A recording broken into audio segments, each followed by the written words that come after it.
Þá ætlum við að skoða eins bakteríur og veirur.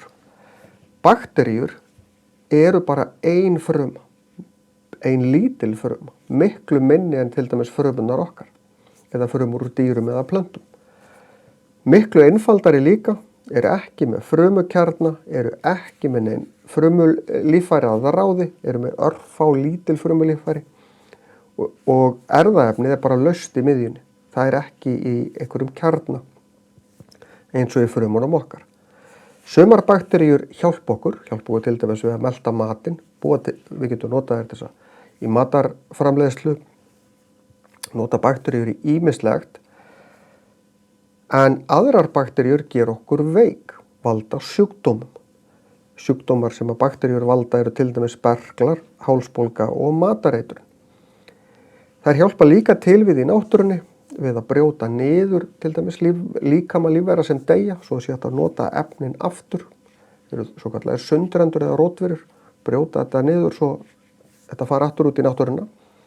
En það gera þær líka til dæmis við matinn okkar. Þannig að þegar matur skemmist, ef við skilum eitthvað eftir einhvers staðar og það fer að koma skrýtin lykt af því, þá getur það verið út af bakteríum. Það er ekki eina sem kemur til greina en mjög líklega að minnsta kosti líka bakteríur. Við getum séð bakteríur í smásjá, hérna er smásjármynd. Eins og þið sjáu þá er þetta bara svona litlar kúlur, en þetta hérna er ekki smásjármynd, heldur venjuleg ljósmynd. Hér hefur verið sett sýni af bakteríum á þetta efni hérna í þessari skál og það er mikill matur í þessu fyrir bakteríurnar og á það bil sólarhring þá vaxa upp svona kúlur og hver kúla vex upp af það bil einni bakteríu.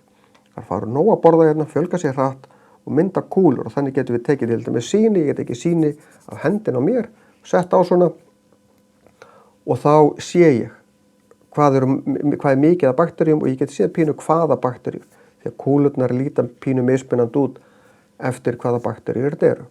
Og það er fullt af bakteríum á líkamanum okkar og inn í honum líka, sérstaklega inn í meldingarfærunum.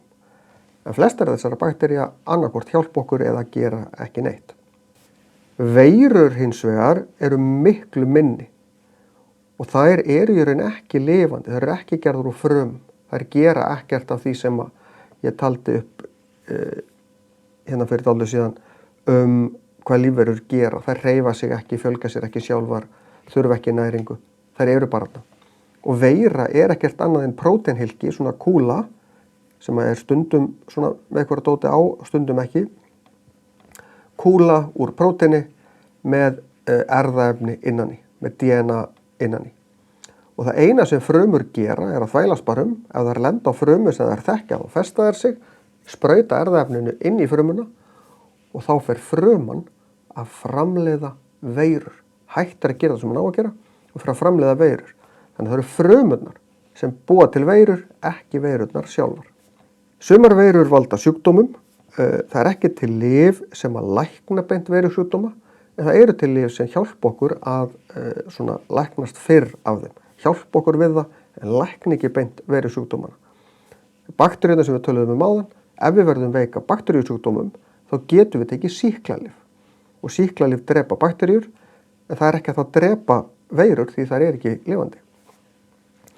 Dæmi veirusjúkdóma eru til dæmis kvef, hlaupabóla, flensa, frunsa er veirusjúkdómur. Þetta er ekkert allt hættulegir sjúkdómar en sumir þeirra geta verið hættulegir fyrir einhverja. Þannig að það er mikilvægt bæði varðandi veirur og bakteríur að passa að þvo sér hendurnar, vera ekki með hendurnar í einhverju sem er mjög skítugt eða ógeðslegt upp á og ef maður fer með hendurnar á eitthvað svona er í einhverju drullu að þvo sér á eftir, að vera ekki að bera upp í okkur veirur eða bakteríur sem geta verið varasamar. Bólusetningar, þegar verða að sprauta okkur með bóluefni, þá er verið að kenna líkamannum hvernig að berjast við sjúkdóma. Þá fær líkamann í sig efni sem að lætur líkamann halda að þetta sé sjúkdómur og stundum finnum við pínu fyrir því, getum jafnvel orðið pínulasin en yfirleitt ekki mikið og þannig líkaminn að læra, já, svona og berjast við þennan sjúkdóm. Og þannig höfum við losnað við mestu við til dæmis berkla. Berklar eru mjög sjaldgæfir á Íslandi og það út af bólusetningum. Í gamla daga, ef við förum aftur 150 ár aftur í tíman, þá var það bara algengt að börn, ung börn, kannski innan við 10 ára, væri að deyja úr alls konar sjúkdómum. Þetta sjaldgæft í dag, af því að við bólusetjum börn við sjúkdómum og losnum þannig við þessa sjúkdóma. Þannig að það mikilvægt að allir fari í þessar bólusetningar sem oft gert á heilsugæslunni þegar þeir eru lítil, en þegar þeir eru komin í grunnskóla þá þetta gert að mestu þar en kannski eitthvað á heilsugæslunni líka.